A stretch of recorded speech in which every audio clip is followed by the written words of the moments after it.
Сәлеметсіздер ме көрермендер? Бүгін сіздермен менің ең сүйікті ғылыми фантастикалық кинолардың бірі «Война миров» фильмін қысқаша айтып беремін.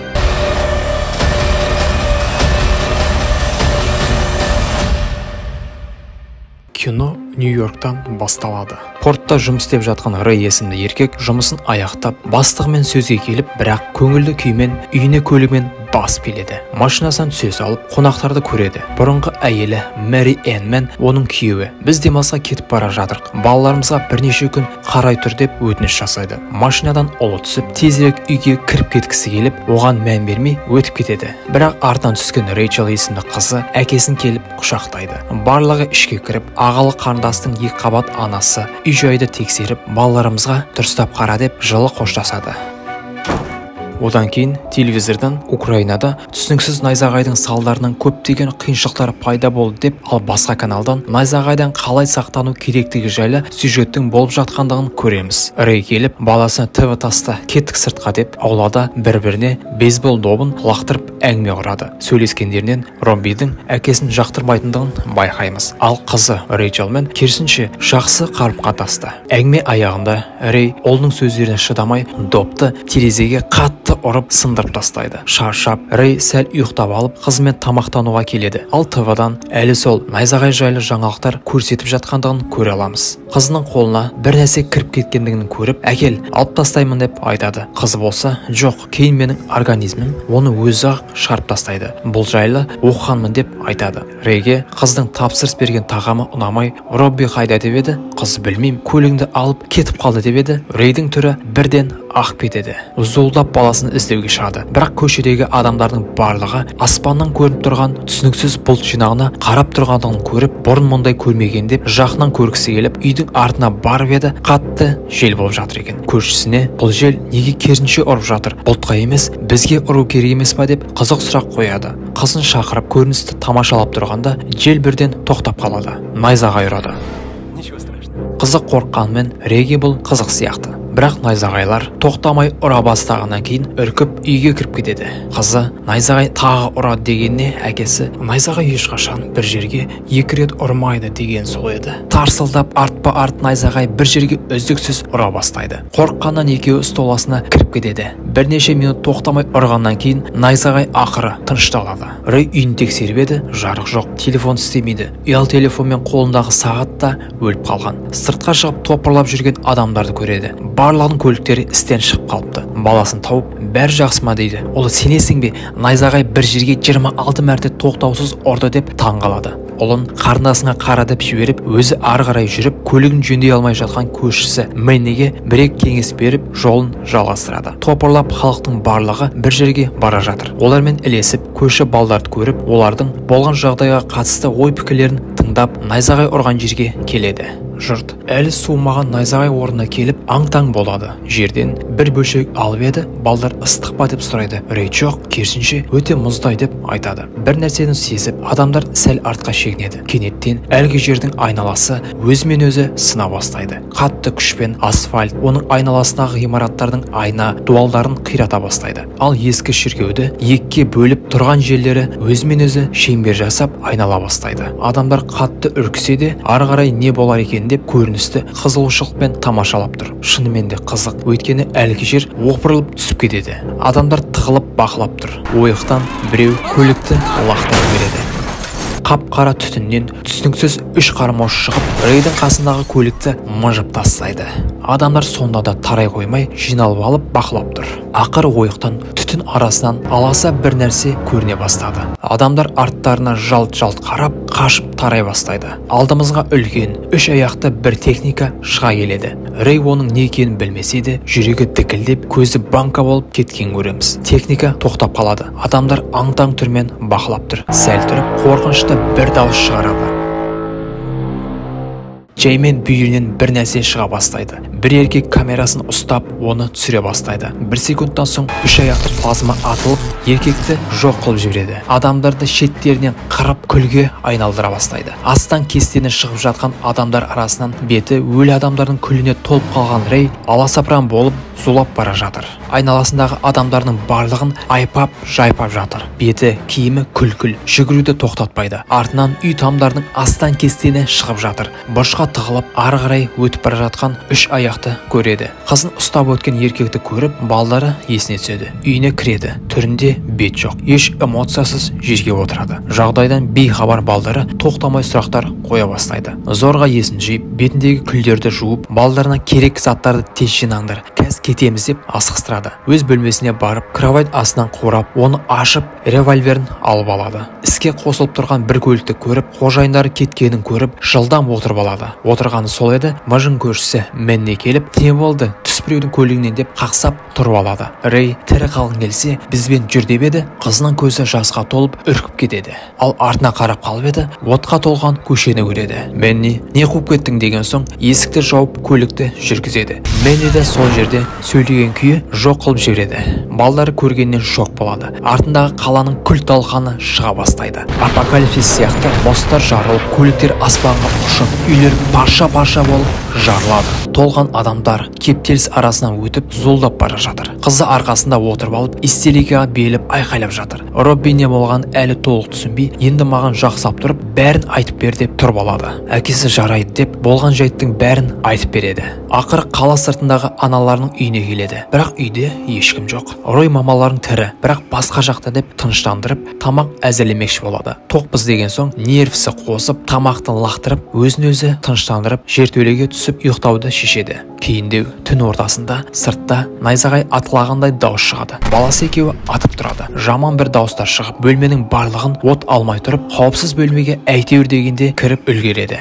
Таң атысымен быт-шыт шыққан үйден шығып, одан сайын қирап қалған көшені көреді. Үй алдында үлкен ұшақ құлаған екен. Сол жерде жарылған ұшақтан бір нәрсе іздеп жүрген еркекті көріп, "Ей" деп еді, бірақ ол естімейді. Қасына бір қыз келіп, оның қасында снаряд атылып керең болып қалғандығын түсіндіреді. Қыз журналист екен. Әлгі үш аяқтарға зақым тигізу мүмкін емес. Арнайы күш өрісі қорғап тұрады дейді. Рей, олар не, біреу емес па деп еді. Қыз оны көлігіне алып барып, басқа елдердегі жаңалықтарды көрсетеді. Тек қана оның қаласы емес, олар әлемнің түкпір-түкпіріне шабуылдағанын көріп, аузы ашылып қалады.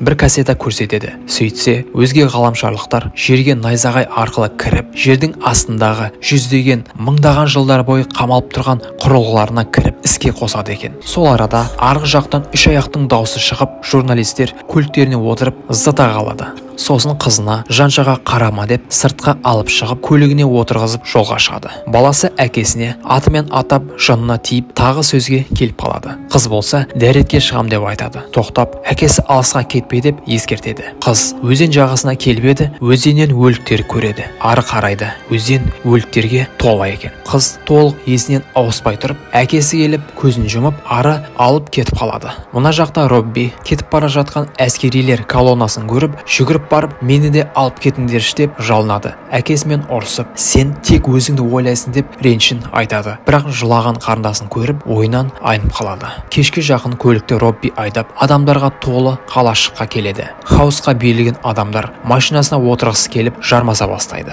Аяғында терезелерін сындыруға кіріседі. Әкесі мен баласын шығарып, соққыға жыға бастайды. Ішінде отырған қызын елемей, топтап көлікке отырып алмақшы болады. Болмаған соң, Рей револьверін алып төбеге атыс жасайды. Барлығы тып-тыныш болып қалады. Қыз айқайлайды. Қару тек Ройда емес екен. Басына тақалған қаруды көреміз. Еркек көлікті алып кетемін дейді. Рой қызынды берде кете бер деп айтады. Еркек әрине деп жалғыз өзі көлікке отырып алады. Ройдың револьверін біреу тауып алады. Үшеуі кафеге кіргенде әлгі еркек Ройдың қаруымен көліктегі еркекті өлтіріп, барлығы көлік үшін талап жатқан көре аламыз. Таза хаос. Рей шыдай алмай, ұлы мен қызының көзінше жылап жүреді.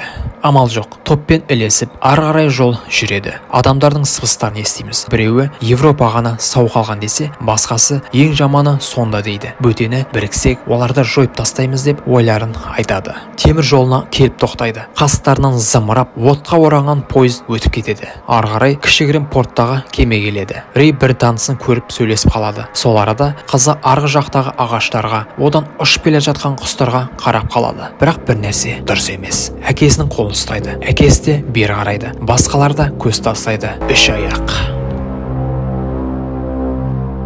Ауыздары ашылған күйі бүкілі кемеге жүгіре бастайды. Үш аяқтың үшеуі жақындап келе жатыр. Әскерилер кемеге ешкімді кіргізбеңдер деген бұйрық алады. Кіргендер үлгереді, кірмегендер қалады. Рей мен таныс әйелі кемеге кірмекші болады, бірақ әйелі қалып қояды. Капитан кемені қосады. Жанашыр баласы сыртта қалып кеткен адамдарды кемеге кіргізіп алмақшы болады. Оған қарап тұрған Рейдің көзінен мақтаныш сезімін көреміз. Палубада капитан суда пайда болған жарық артынша ұйықты көреді. Аузынан бір сөз шығады. Құдайым-ай. Судан шыға келген үш аяқ кемені аударып жібереді. Адам, машина барлығы суға кетеді. Үш аяқтар адамдарды қармағына түскен балықтай аулай бастайды. Жолдары болып үшеуі жағаға дейін жүзіп келеді. Арғы жақта қалғандардың тағдыры шешіліп қойған тәрізді. Үш аяқтар оларды құмырсқаларды өлтіргендей қырып жатқандарын көреміз. Жандарынан өткен үш аяқ оларды байқамай өтіп кетеді. Көп ұзамай аспаннан қардың орнына жүздеген, мыңдаған адамдардың киімдері түсе бастайды. Одан кейін тағы да тірі қалғандардың ошағына келеді. Робби дөңнің арғы бетінде болып жатқан шайқасты, артынша келіп жеткен әскерилерді көріп, сол жаққа қарай жүгіре кетеді. Жойғыш ұшақтар келіп, жауға массивті атака жасайды. Рей қызын күте тұр деп, ұлының артынан жүгіріп кетеді. Танкілер қосылып, тікұшақтар келіп, жойқын шайқас басталады. Рей ұлына ес құймақшы болады. Ұлы, борышымды орындауым керек деп өтінеді. Мына жақта қызын, өзгелер жалғыз қалды деп алып кетіп қалайын деп қалады. Әкесі ұлының жолын ұстамай, қаламаса да жіберіп, қызына қайта оралады.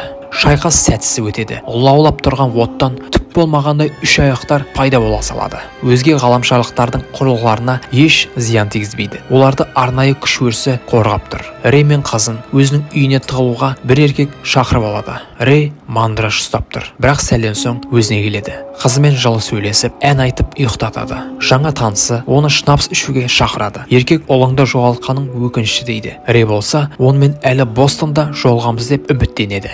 Еркектің жағдайы одан да мүшкіл. Ол бүкіл отбасын жоғалтып алыпты. Градусы бар еркек, бұл соғыс емес, қырып жою, оларға қарсы күресуіміз керек деп ой айтады. Кенеттен үй дірілдеп, сылқылдай бастайды. Еркек келдеп, терезені ашып, сыртта қаптап жүрген үш аяқтарды көрсетіп, жапондықтар бұлардың біреуін өлтіріп алыпты. Не, олар жасаса біздің қолдан келмей ме деп біртүрлі әңгімелер айта бастайды. Бір қараса, үш аяқтар үйге жақындап қалыпты. Рей еркекке, қызым бар ғой, бұны біле тұра неге бізді мұнда жасырдың деп ызасын білдіреді. Рей еркектің шатыры кеткенін түсінеді. Көп ұзамай үйге тамырлар өсе бастайды. Бірақ қып-қызыл. Еркекпен тағы да сөз талқыға түсіп еді, аяқ астынан бір дыбыс шығады. Рей еркекке аузында жапшы деп еді, үйге бір нәрсе кіріп келе жатқанын түсінеміз. Иә, дәл солай. Үйге жылан тәріздес ұзын бір көзді құрылғы жаймен кіреді. Бірақ адамдарды байқамай, олар бұрыштарға тығылып көзден жасырынып тұр. Ес алған еркек болса, тірілдеп тұрып балтаны алып көзді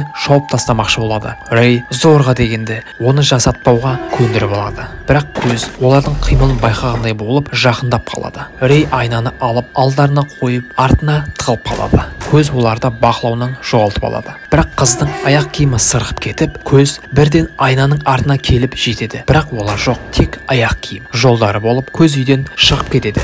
Демалып үлгермеген сол еді, тағы қонақтар келіп жетеді. Бұл жолы өзге ғаламшарлықтардың өздері. Үшеу тағы да асығып бұрыштарға тығылып қалады. Үш аяқты, көздері үлкен, жиіркенішті тіршілік иелерін көреміз. Үй ішін ақтарып, төңкеріп тексеріп жүр. Әлгілерді әлі байқамайды. Жынды еркек тағы да қаруын алып, өзге ғаламшарлықтарға атпақшы болады. Рей бірден оны байқап, екеуі ерегісіп күресе бастайды. Бірақ еш дауыссыз, сөзсіз. Өзге ғаламшарлықтар арғы жақта әлі еш нәрсе байқамады. Сырттан дауыс шыға салысымен үш тіршілік иесі сыртқа қарай өрмеліп кетеді. Рей сыртқа қараса, үш аяқтар тоқтамай қан тәріздес бір нәрсе сеуіп жүр. Ес алған еркек айқайлап тұрып, Рей, Рей деп оны шақырып алады. Үркіген еркек оған мынаны көрсетеді. Сыртта адамдар адамдарды жерге тастап, үш аяқтан шыққан ұзын ине тәріздес қармауыш денесін тесіп, қандарын сорып жатқандығын көреміз. Есалаң жүгіріп барып, менің қанымды ешқашан алмайсыңдар деп, жерден туннель қаза бастайды. Қанды қолынан сүртіп, еркекке барып, өтінемін, тынышталшы деп сабырға сүрекселеді. Есалаң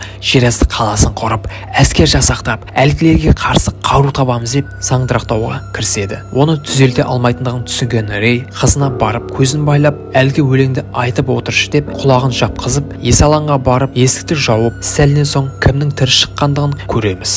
Қыз барып, әкесін жұбатпақшы болады. Кейіндеу екеу ұйықтап жатып, қыз орнынан тұрып еді. Бұндайды күтпеген Рей балтан алып көзді шаба бастайды. Үркіген қызы жоғарға шығып кетеді. Жартылай басы айырылған көз зорға дегенде үйден қашып үлгереді. Жоғардан айқайлаған қыздың даусы шығады. Жүгіріп барады. Үйдің есігін ашса, қанға толып қалған далаға шығады. Қызын іздеп бірдеңеге шығып еді, алқаптың барлығы толық қан екендігін көреді. Таза тозаққа тап болған сыңайлы. Сәл жүріп еді, былш етіп суға үш аяқ түседі. Дәл Рейге қарап, ұзын қармаушымен кейіпкерді ұстап алмақшы болады. Еркек көлікке кіріп кетіп еді, оны көтеріп алып лақтырып жібереді. Аударылған көліктен қызын көреді. Кенеге ұқсап кеткен үш аяқ тап қызға бетпе-бет келіп, шыңғырған күйі оны өзімен алып кетеді. Үш аяқ әкесін елемей ары жүруді жалғастырады. Рей артынан қуады. Назарын өзіне аударту үшін әскери көліктен граната тауып алып, оларға лақтырады. Жетпей тұрып, олардың күш өрісіне келіп атылады. Еркекке келіп, жақындап, ойланып тұрып, оны ақыры қармаушымен орап, адамдарға толы торға тастап жібереді. Іші еңіреп, жылап, қорқып жатқан адамдарға толы. Сол арада бір тесіктен қармауыш бір еркекті өзімен тартып алып кетіп қалады. Олардың ішінде еш бет бермей, кукла сияқты түрмен отырған Рейчелді байқаймыз. Рей қызының есін жимақ болады, бірақ кенеттен тағы қармауыш шығып қызын көздейді. Әкесі Рейчелдің үстіне жатып алады. Қармауыш еркекті өзімен тесікке тартып кетпекші болады. Рей ілінген гранатаны көріп өзімен алып алады. Қармауыш тартып жатыр. Рейге көмекке жандағы адамдар келіп ұстап өздеріне тарта бастайды. Зорға дегенде босатып алады. Құтқарылған Рей аузынан гранатаның басын түкіріп жібереді. Барлығын бастарына боғыңдар деген команда беріледі. Граната жарылып, үш аяқты ішінен жарып тастайды. Қаусап қалған машинадан адамдарға толы торлар түсіп, ағашқа ілінеді. Үш аяқ істен шығарылып, жерге құлайды. Тірі қалған адамдар Бостонға қарай жылжиды. Шаршаған Рей мүсіндердің біріне келіп, оны орап алған тамырды алып қалып еді. Қызы оларға не болған деген сұрағына, олар солып өліп жатыр деген жауап береді. Камера жылжып, арғы жақтан тағы бір істен шыққан үш аяқты көреміз. Солдаттардан не болған бұларға деп еді, олар білмеймін, өзімен өзі істен шықты деп айтады. Сәл жүріп еді, ғимараттың артынан тағы бір үш аяқ шығады. Рей оған көз талып қалып еді, оның үстінде қарғалар қонып отқанын көреді. У-шудың ортасында айқайлап тұрып зорға дегенде әскерилерге олардың қорғанысы өшік екендігін хабарлайды. Солдаттарға РПГ-ні дайындаңдар деп бұйрық береді. Қаусап қалған үш аяққа дәлдеп тұрып бір атады. Артынша тағы да бірнеше атыстан кейін шығар шықпас жаны бар үш аяқ тас талқаны шығып жерге құлайды. Құлаған үлкен үш аяқты барлығы қоршап алады. Бір тесіктен қан атқылап, артынша ішінен әлсіреп қалған өзге ғаламшарлық қиналып тұрып шықпақшы болған көреміз. Солдаттар жақындап, оның қауіпсіз екендігіне көздері жетеді. Тіршілік иесі деп солған өсімдік сияқты өмірден айырылады. Кейін Рей қызын ұстап бір үйге жақындап келе жатыр. Есікті қыздың анасы Мэри Энн ашып, қуанған екеуі дереу бір-бірін көріп құшақтауға жүгіреді. Мэри Энн Рейге қарап алғысын білдіреді. Артынша ата әжелер де шығады. Соңынан баласы шығып әкесіне жүгіріп еді, Рей аман саусың ба деп қатты құшағына алады. Рей осы сәтте өмірде ең құнды нәрсе не екендігін ақыры түсінген тәрізді. Соңғы сценада қирап қалған қаланың фонында тұрған бір ағашты көреміз. Камера жаймен ағаштың бұтасына жақындап көктейін деп тұрған тұқымды көреміз. Тағы бір монолог жүреді. Жаулаушылар біздің жерге түскен сәттен бастап олардың тағдыры шешілген еді. Ешқандай қарумен жеңу мүмкін емес болған өзге ғаламшалықтар көзге көрінбейтін Құдай жаратқан микроорганизмдерден жеңілген болатын. Жаратушы бұл жерді адамдар үшін жаратқан. Адам әшейін өмір сүріп, әшейін өлмейді.